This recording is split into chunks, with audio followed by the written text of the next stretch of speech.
Hello बच्चों, चलिए प्रश्न को देखते हैं। अभिकथन बढ़ी हुई Q एवं R तरंगे मायोकार्डियल इन्फेक्शन को दर्शाती है। कारण ECG की किसी सामान्य रिकॉर्डिंग में किसी भी प्रकार का विचलन संभावित असामान्यता या बीमारी को बताता है। हमारे पास दिए हुए विकल्प है। विकल्प A और R दोनों सत्य हैं और R A की सही व्याख्या है। विकल्प ब A और R दोनों सत्य हैं लेकिन R A की सही व्याख्या नहीं है। विकल्प 100 A सत्य है लेकिन R असत्य। विकल्प 2 A असत्य है लेकिन R सत्य। विकल्प ई A और R दोनों असत्य। प्रश्न की मुख्य अवधारणा है मुख्य अवधारणा इस प्रश्न की मुख्य अवधारणा है इलेक्ट्रोकार्डियोग्राफ।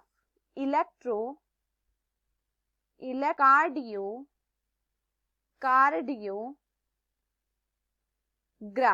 देखिए, इलेक्ट्रोकार्डियोग्राफ को किस रूप में जाना जाता है? इसे ECG के रूप में भी जाना जाता है। अब देखिए, अगर हम बात करें ECG यानी इलेक्ट्रोकार्डियोग्राफ के विषय में, तो देखिए एक सामान्य ECG में P तरंग,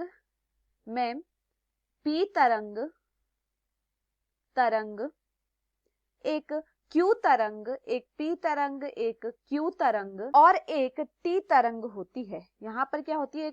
एक P तरंग, एक Q तरंग, एक R तरंग तथा एक क्या होती है? एक T तरंग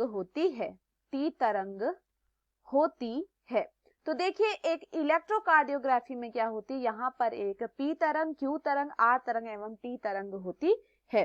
देखिए, अलग अलग व्यक्तियों को प्राप्त ECG का आकार लगभग क्या होता है? समान होता है। जो अलग अलग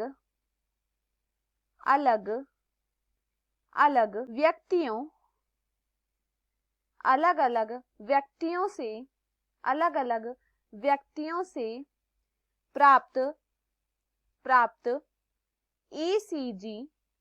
ECG का जो आकार होता है, ECG का आकार लगभग यह क्या होता है? समान होता है। आकार लगभग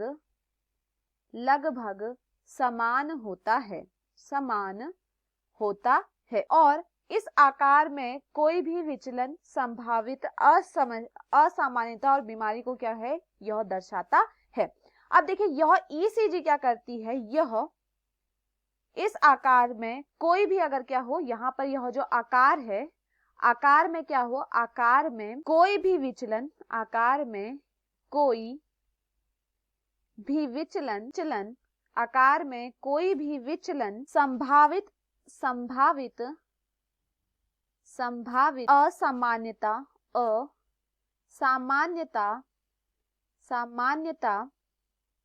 या बीमारी को दर्शाता है, या बीमारी को दर्शाता है।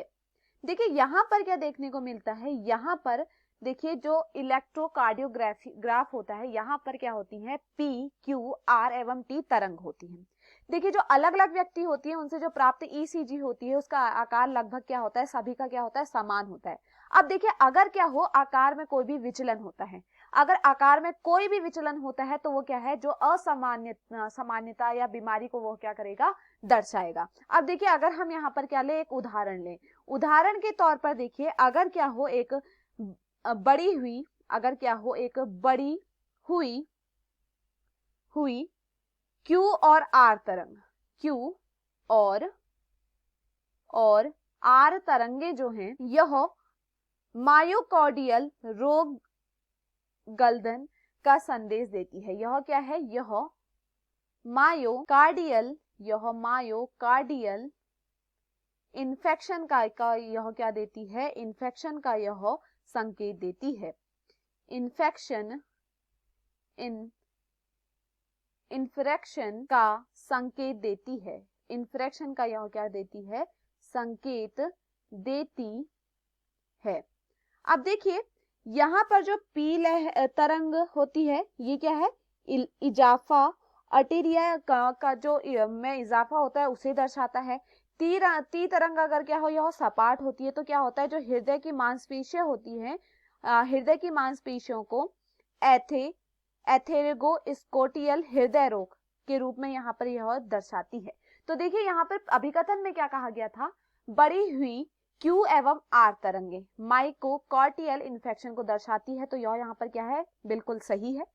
कारण ECG किसी भी सामान्य रिकॉर्डिंग में भी किसी प्रकार का विचलन संभावित असामान्यता और बीमारी को बताता है, तो यह भी यहाँ पर क्या है, सही है।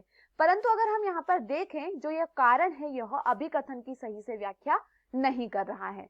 चलिए विकल्पों को देखते हैं। विकल्प ए और आर दोनों सत्य हैं और आर ए की सही व्याख्या है, तो यह यहाँ पर गलत होता है। विकल्प ब ए और आर दोनों सत्य है लेकिन आर ए की सही व्याख्या नहीं है, तो यह यहाँ पर सही है। विकल्प स ए सत्य है लेकिन आर असत्य, तो यह गलत होता है। विकल्प द ए असत्य है, तो यह यहाँ पर गलत हो जाता है। विकल्प ई ए और आर दोनों असत्य, तो यह भी यहाँ पर क्या होता है, गलत। तो दिए हुए विकल्पों में हमारा सही विकल्प होता है विकल्प ब। मैं आशा करती हूँ आपको ये समझ में आया हो। धन्यवाद।